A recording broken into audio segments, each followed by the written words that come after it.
मित्रों, जो व्यक्ति सावन में तुलसी के पौधे को जल देता है, उससे क्या लाभ होता, आज हम आपको इस कथा में बताएंगे। एक बार नारद जी भगवान श्री कृष्ण के पास जाते हैं। नारद जी को आता देख भगवान श्री कृष्ण कहते हैं, कहिए मुनिवर कैसे आना हुआ। तब नारद जी कहते हैं, प्रणाम प्रभु। हे प्रभु, आज मैं आपके पास एक बहुत ही महत्वपूर्ण प्रश्न का उत्तर जानने के लिए आया हूं। तब भगवान श्री कृष्ण बोलते हैं, हे मुनिवर, कहिए आप हमसे कौन सा प्रश्न पूछना चाहते हैं। तब देवर्षि नारद बोलते हैं, हे प्रभु, आप मुझे बताएं, जो व्यक्ति तुलसी को जल चढ़ाते हैं उन्हें कौन से फल की प्राप्ति होती है। तब भगवान श्री कृष्ण बोलते हैं, हे नारद जी, मैं आपको आपके प्रश्न का उत्तर अवश्य दूंगा, परंतु आपको अपने प्रश्न का उत्तर जानने के लिए मेरे द्वारा सुनाई एक छोटी सी कथा को ध्यानपूर्वक सुनना होगा। तब नारद जी बोलते हैं, हे प्रभु, आपके द्वारा सुनाई कथा को मैं बहुत ही ध्यानपूर्वक अवश्य ही सुनूंगा। आपके मुख से कथा सुनना मेरे लिए सौभाग्य की बात होगी। तब भगवान श्री कृष्ण बोलते हैं, हे मुनिवर, तो सुनिए। एक समय की बात है, एक नगर में राघव नाम का ब्राह्मण रहता है। वह कहने को तो एक ब्राह्मण था, परंतु वह ऐसा कोई भी कर्म नहीं करता था जो एक ब्राह्मण को करना चाहिए। उसने अपने जीवन में कभी भी पूजा पाठ नहीं किया, न कभी उसने ग्रंथों का ज्ञान लिया था। वह केवल पैसों के पीछे भागता था। उसे पैसों से बहुत प्यार था। वह किसी न किसी तरह से पैसे कमा ही लेता था। राघव एक व्यापारी था। वह कंबल का व्यापारी था। राघव बहुत ही लालची था। वह पूरे दिन में जितने भी पैसे कमाते, उन सभी रुपयों को वह इधर उधर के फालतू खर्च में उड़ा दिया करता था। राघव को शराब पीने की बुरी आदत थी। वह नित्य कमाए हुए पैसे को जुए में लगा दिया करता था। राघव दूसरों से बहुत झूठ बोला करता था। शाम होते ही वह वेश्याओं के साथ रंगरेलियां मनाने चला जाता था। उसके मन में हमेशा काम वासना भरी रहती थी। राघव की नजर केवल दूसरी की स्त्रियों पे ही रहती थी। वह सभी स्त्रियों को बहुत गंदी नजर से देख करता था। दिन में कमाया हुआ सारा धन वह वेश्याओं के साथ रात बिता के समाप्त कर देता था, और सुबह होते ही फिर से लोगों से झूठ बोल बोलकर उन्हें लूट लिया करता था। राघव ने अपना सारा जीवन में पाप ही किया था। वह बहुत ही पापी व्यक्ति था। एक बार उसके नगर में बहुत बड़ा मेला लगने वाला था। यह मेला केवल एक साल में एक माह के लिए ही लगता था। नगर के सारे व्यापारियों के लिए बिक्री करने का यह बहुत अच्छा अवसर होता था। मेला लगने से कुछ दिन पहले राघव ने उस मेले में अपनी दुकान लगाने का निश्चित किया। वह सोच रहा था, यदि इस मेले में उसकी बहुत बिक्री होगी तो वह वेश्याओं के साथ बहुत सारा समय व्यतीत करेगा। मेले का दिन आ गया था। राघव अपने कंबल लेके उस मार्ग की ओर जाने लगा। उसने वहां देखा कि एक आश्रम में बहुत सारे ब्राह्मण निवास कर रहे हैं। वह कहने के लिए तो एक ब्राह्मण ही था, इसलिए राघव की उन्हीं ब्राह्मण के साथ उस आश्रम में ठहर गया। वहां के सभी ब्राह्मण रोज सुबह उठकर स्नान आदि करके तुलसी को जल चढ़ाया करते थे। राघव को अपना सामान वहां बेचना था, इसलिए वह भी उन ब्राह्मण की तरह वह भी रोज सुबह उठकर तुलसी को नित्य जल देने लगा। राघव के मन में भगवान के प्रति कोई भी भावना नहीं थी, परंतु फिर भी वह अनजाने में भगवान की पूजा पाठ करने लगा और नित्य तुलसी को जल चढ़ाने लगा। राघव ने नित्य पूजन करना शुरू किया। उसके केवल वहां धन कमाने की इच्छा थी। इसी प्रकार तुलसी में जल देते हुए उसे एक माह बीत गया। एक दिन राघव रात में भोजन करके सो रहा था। तभी उसे निद्रा में ही एक सर्प ने काट लिया। अगली सुबह जब आश्रम के ब्राह्मणों ने देखा कि राघव को किसी सर्प ने काट लिया है, आश्रम के एक ब्राह्मण ने राघव के मुंह में तुलसी का एक पत्ता और गंगा जल डाल दिया, परंतु उसका कोई भी असर न हुआ। राघव की आत्मा को लेने धरती लोक यमराज के 2 दूत आए। जब राघव को होश आया तो उसने देखा कि वह तो आकाश में उड़ रहा है। राघव ने उन दूतों से पूछा, आप कौन हैं?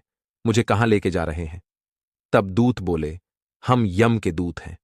तुम्हारी मृत्यु हो चुकी है। हम तुम्हारी आत्मा को यमलोक लेके जा रहे हैं। तब राघव बोलता है, मैंने तो अपने जीवन में बहुत सारे पाप किए हैं। मुझे अवश्य ही नरकलोक भेज दिया जाएगा। यम के दूत राघव की आत्मा को लेके यमलोक पहुंच जाते हैं। चित्रगुप्त राघव का लेखा जोखा निकालते हैं और देखते हैं कि राघव ने अपने जीवन में बहुत पाप किए हैं। चित्रगुप्त यमराज को बोलते हैं, हे प्रभु, इस मनुष्य ने अपने जीवन में कोई भी पुण्य का कार्य नहीं किया है। इसने अपने जीवन में बहुत पाप किए हैं। दूसरों की स्त्रियों को बुरी नजर से देखा, वेश्याओं के साथ संबंध बनाए, लोगों के घरों में चोरी की, सबसे बहुत झूठ बोल के धन कमाए हैं। यमराज बोलते हैं, इस मनुष्य को कुंभीपाक नरक में डाल दिया जाए। यमदूत राघव को कुंभीपाक नरक में डाल देते हैं। राघव को एक गर्म खोलते तेल की कढ़ाई में डाल दिया। जैसे ही राघव को गर्म तेल में डाला जाता है, वह तेल तुरंत ही ठंडा हो जाता है।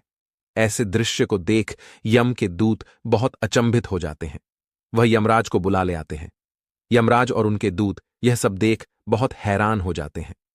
यम के दूत बोलते हैं, हे प्रभु, आज से पहले कभी ऐसा नहीं हुआ है। यदि किसी भी व्यक्ति को इस गर्म तेल में डाला जाता था तो वह छटपटा जाता था और तड़पने लगता था, परंतु इस ब्राह्मण को डालते ही यह तेल ठंडा हो गया। यह चमत्कार कैसे हो सकता है?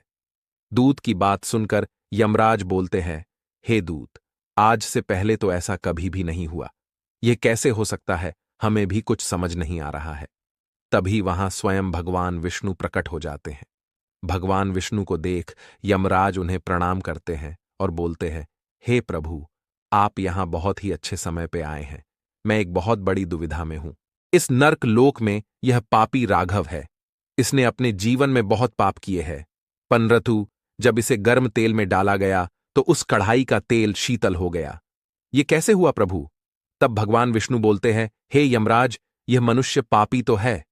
इसने अपने सारे जीवन में बहुत पाप किए हैं, परंतु इससे अनजाने में एक पुण्य का कार्य हो गया है, जिस कारण यह अब नर्क लोक नहीं जा सकता। इसने 1 माह ब्राह्मणों के साथ रहकर अनजाने में ही मेरी पूजा की ओर नित्य ही तुलसी को जल दिया है। तुलसी देवी लक्ष्मी का रूप मानी जाती है। मुझे तुलसी बहुत प्रिय है। इसने 1 माह में इतना पुण्य कमा लिया है कि अब यह स्वर्ग लोक जाने का हकदार है। तब यमराज बोलते हैं, हे प्रभु, परंतु इसने बहुत पाप किए हैं। तब भगवान विष्णु बोलते हैं, हे धर्मराज, इसको पाप के लिए इसका यही दंड है कि इसे नर्क लोक दिखाया जाए। तब यम के दूत राघव को लेकर नर्क लोक का दर्शन करवाते हैं। संपूर्ण नर्क लोक का दर्शन करवाने के बाद राघव को स्वर्ग लोक ले जाया जाता है। यहां वह एक यक्ष बन जाता है।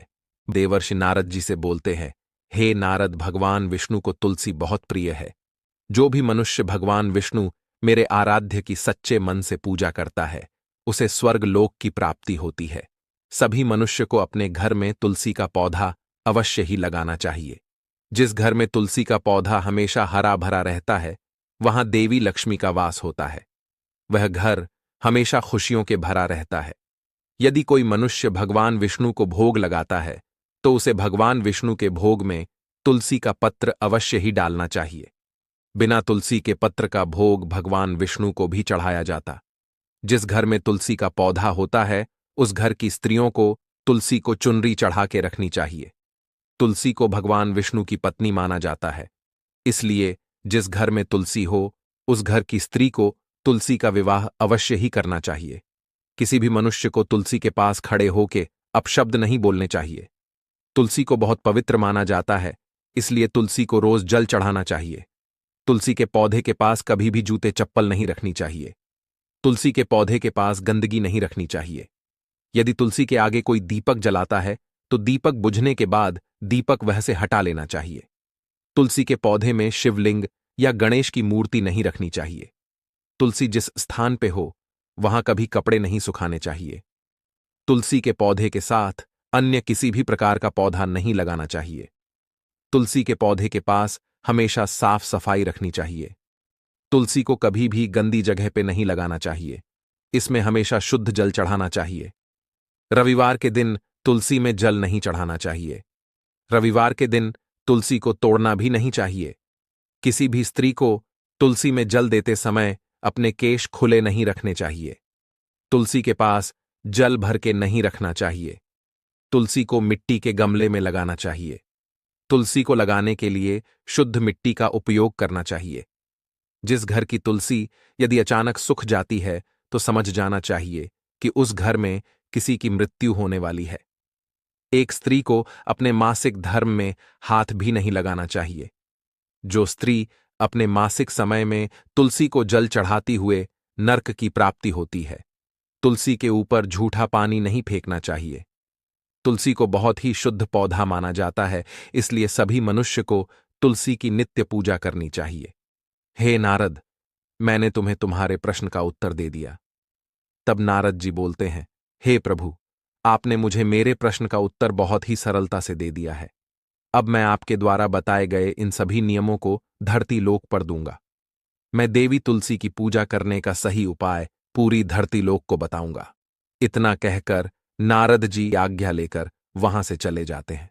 उम्मीद करते हैं दोस्तों, आपको हमारी आज की यह जानकारी अवश्य ही पसंद आई होगी। यदि वीडियो पसंद आई हो तो वीडियो को लाइक, चैनल को सब्सक्राइब करना ना भूलें।